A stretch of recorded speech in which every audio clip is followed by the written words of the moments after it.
Welcome to Our Girl Relationships. On this channel, we talk about problems people face in their day-to-day lives. Let's start with a video. It took me a while to believe that love actually exists, and there are still good people on earth who don't just want to use you to their advantage. After my husband cheated on me with his secretary and left with her, I no longer believed in love. It was a very painful experience for me because I thought we loved each other, but I guess our love wasn't enough. We both made sacrifices, but I did the most to ensure that we had a family. I gave my time, my resources, and sometimes even sacrificed my ambitions for our family. I didn't hold anything back and let him know that I could be trusted and there was nothing I couldn't do for him. My love was not enough because he left me. He left me broken. I was lost for so long and I didn't know where to start to piece my life back together. The most painful part wasn't only that he left me, but who he left me with. He destroyed our marriage for a secretary. He was attracted to her youth and beauty.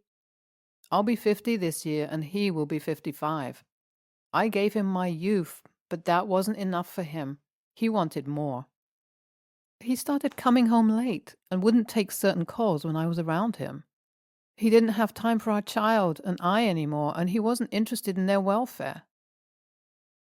One day, a friend of mine called to ask me how everything was going with my husband, and I wondered why she would ask.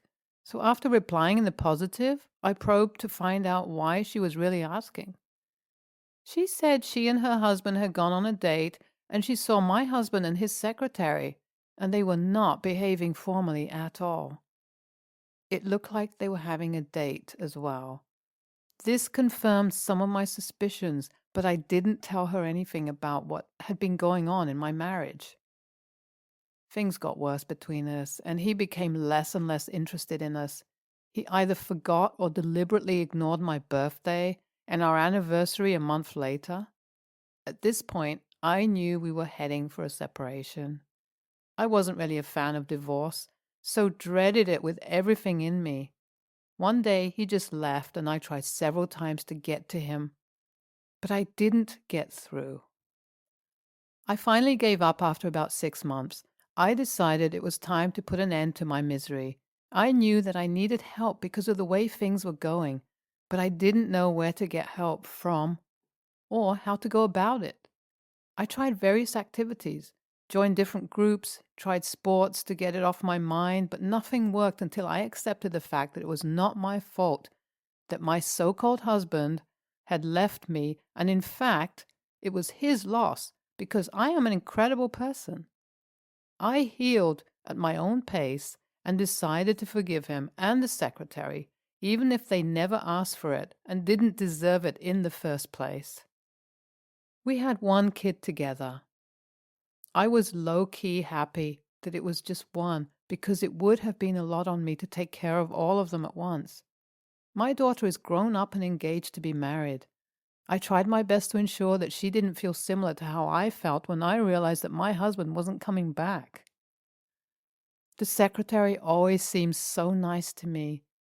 Little did I know that we were both sharing my husband. I hope no one, especially my daughter, has to go through what I went through. I got a call from an unknown number. I picked it up, and the voice I heard shook me from my head to my toes. It was my husband, and he told me that my daughter had invited him to her wedding, and he was planning to attend, but he wanted to know if I was okay with it because he didn't want to just show up without letting me know. I told him that it was my daughter's wedding and she could invite whoever she deemed fit. He apologized to me for leaving 9 years ago and said that he really wanted to attend the wedding because he wanted to straighten things out with his family. He told me that he wanted his family back. It was the audacity and courage he had to say to me after he discarded us years ago without even a courtesy call or text. The only reason why I didn't blast him with every painful thing I could have possibly thought about, was the bride who wanted her father there to walk her down the aisle. My daughter is very forgiving, so I think she also wanted us all to heal from the past. I simply said that he could come and he could also bring his secretary. He then told me that they were no longer together. I did a victory dance in my head, but I merely acknowledged what he said. My daughter apologized for not giving me heads up about her dad. She said that he had reached out to her a few weeks ago, and she didn't think so much of it until he kept pleading with her to forgive him, and he said that he wanted to become a part of our lives again. Because he realized that he made a stupid mistake and he hurt us very badly. She wanted to see if things could actually get better between us, so she told him about our wedding and asked him to come. He then asked for my number and she gave it to him because she knew that if she told me, I wouldn't allow her to. Though she knew that we had had 9 years apart, she believed that something could still happen to mend our broken family. The day after he called me, his mistress called and asked me not to believe anything that he said because he was very broke and wanted to live off someone else. He had been living off her for the past 3 years and refused to get a job after his business didn't survive their move. She decided to stop giving him money, and some months ago, that was when he said he was leaving to go back to his family, who were doing well, and he knows his wife loves him too much and would definitely take him back. I wasn't surprised at this, but I also knew that she could be lying.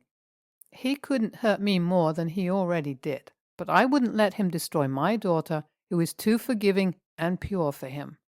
He used her to get to me, but I won't let him deceive me twice. I told off his mistress and behaved like I didn't believe her because I didn't want her coming back to me. I immediately informed my daughter and we decided to play along. We were not certain who was speaking the truth. Either way, the ball was in our court and we were going to play it to our advantage. He came back to the city 2 weeks before the wedding, and when we saw each other, I was sure that I didn't love him anymore. He had killed it all by himself. This realization made it easier to go along with our plan. He couldn't look me in the eye with good reason. It was awkward, and all he did was apologize and ask what he could do to make it up to us. We told him that it was okay, then asked where his hotel was. He seemed a little disappointed that we asked him that, but he quickly composed himself. He said he would have to check into one when he left us. We bought him lunch and told him that we had to leave shortly after because we had a cake testing appointment. He asked if he could come along, and we agreed. The cakes were divine. My favorite was the lemon poppy seed with lemon curd and Italian buttercream. I remember every bite that I took of that cake. After our appointment, we offered to drop him off at a hotel. He had the same look as before, but we pretended not to see it. We dropped him off at a hotel nearby and left. We didn't have much else to do for the day, but we didn't want him getting too comfortable with us. Our plan was to tie him out and give him no money. If he wanted us back, he should be the one spending on us and paying us back for his 9 years of absence. The wedding was blissful. My daughter got married to the love of her life. I'm happy that my experience with her father didn't stop her from finding love for herself. I really hope that her marriage turns out way better than mine did. After the wedding, we didn't reach out to my husband, and every time he reached out to us, we made up something. We wanted him to break and either realize that there was nothing we could do for him or tell the truth about why he came. I still live in the house that we both got, but I completed the mortgage and transferred the ownership to me. I was at home one evening and I heard a knock on the door. I wasn't expecting anyone, so I went to check who it was. It was my husband. The last person I wanted to see because I was feeling a little emotional at the time, thinking of how my daughter moved out of the house to start her own family, and I would be alone in our big house now. I let him in, even though my instincts were to ask him to leave immediately. He knelt down and started to cry.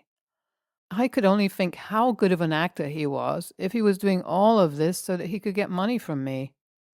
He said that he couldn't imagine how much damage he had caused me, and I had every reason to hate him, but that he flew all the way here to make amends, and his fears were not going to stop him.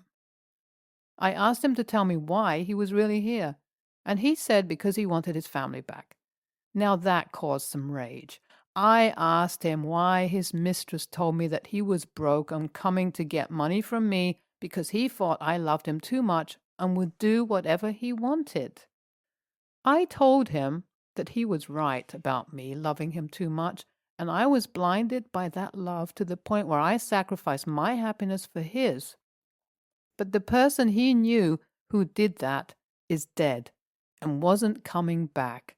So if he thought he could exploit my child and I, then he was mistaken and could go back to where he was coming from. He seemed confused and asked for an opportunity to explain himself. He said that what really happened was that his business crashed because he was losing focus and making bad investments, plus his mistress was also conveniently stealing from him. He left her a year ago, and she found out that he wanted to come back to make amends with us, and she didn't like that. She actually told him that she was going to make his life very difficult and make sure that he is never happy again. He admitted that for years he was looking at the wrong things and neglecting the ones that mattered until he lost them, but now would do anything to get us back, even if it took years for us to trust him again. He has moved back and has moved back to our city and made plans to stabilize his finances, but he never intended to take money from us. After all he said, I see a possibility of forgiving him, but we would take it slow and no boundaries would be crossed. His business crashed because he couldn't think straight. Cheating just does something to you. He had a good family, and he gave that up for youthful exuberance. Sometimes I don't get men. Your daughter is an angel.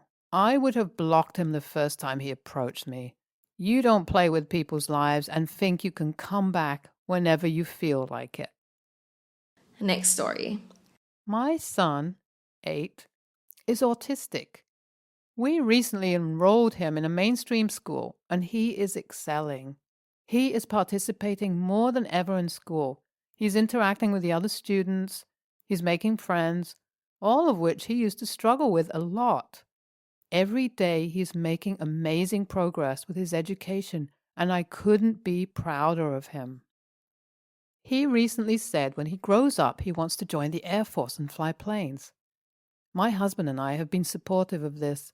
He has always loved planes, and if that is something he wants to do, we will do anything we can to help him achieve it.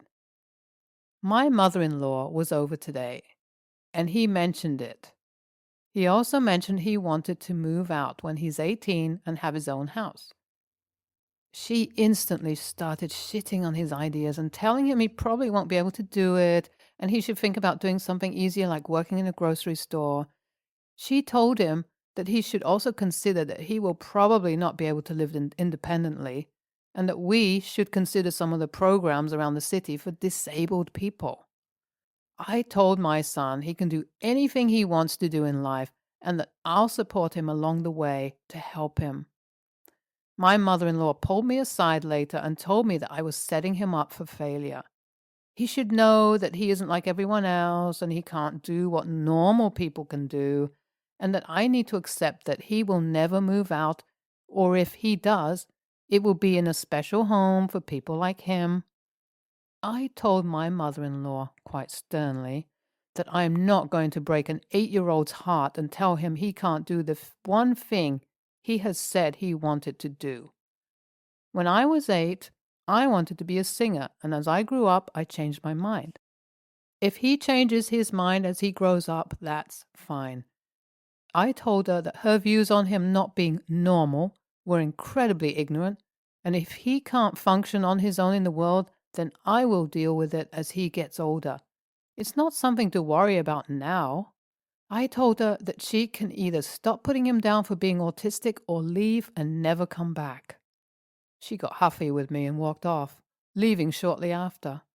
I've been dealing with calls all afternoon from my sister-in-law and brother-in-law saying I'm an a-hole for treating my mother-in-law like that, and she was only trying to be realistic. So, AITIA for calling my mother-in-law out on her bullshit? Bravo for not buying her BS. Autism is not a prophecy of mediocrity. Some autistic people struggle in society and modest goals are sensible. Others do brilliantly. Many scientists and inventors show signs of autism. Richard Feynman is a hero of mine who may have been autistic. If your son is thriving in school and willing to work for his dreams, I look forward to seeing him soar. Your mother-in-law is TA for the reasons you push back.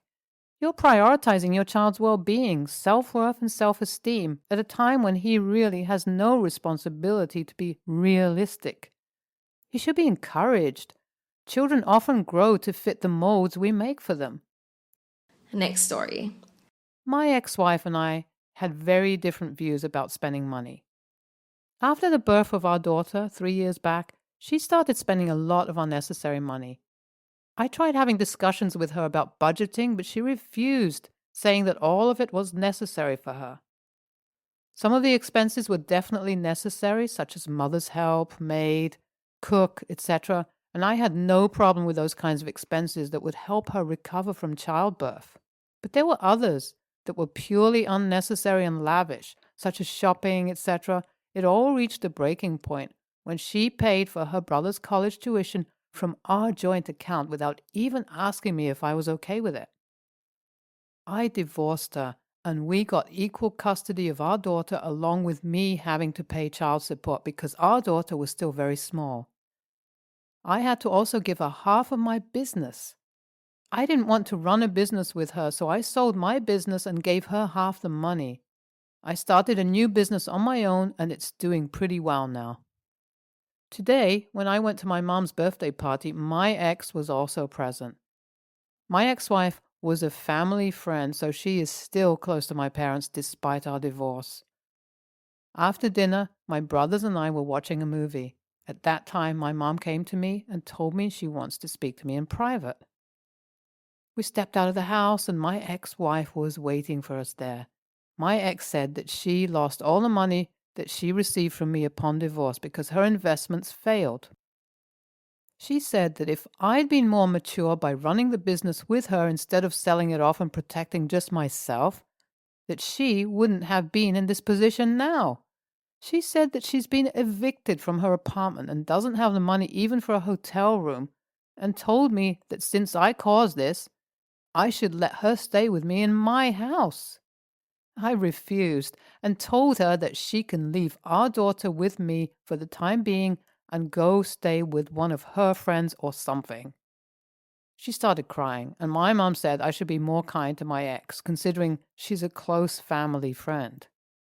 She got close to about 300 grand in the final divorce settlement, including everything. AITIA? Nah, screw that noise. This is your time to strike. I would get a lawyer and fight for custody. There's no way a woman that demonstrates that she is irresponsible with finances should be able to still have custody. She's not fit to take care of the child. Don't feel bad for her. I guarantee you that if the roles were reversed, they would tell you to deal with it. Tell her to figure it out. You're paying child support. She got half the business and you sold your half of it and gave her the money from it. Her inability to manage her finances, regardless of how she lost the money, is not your problem or responsibility. There are all kinds of programs that she can apply to for housing, food, etc., assistance.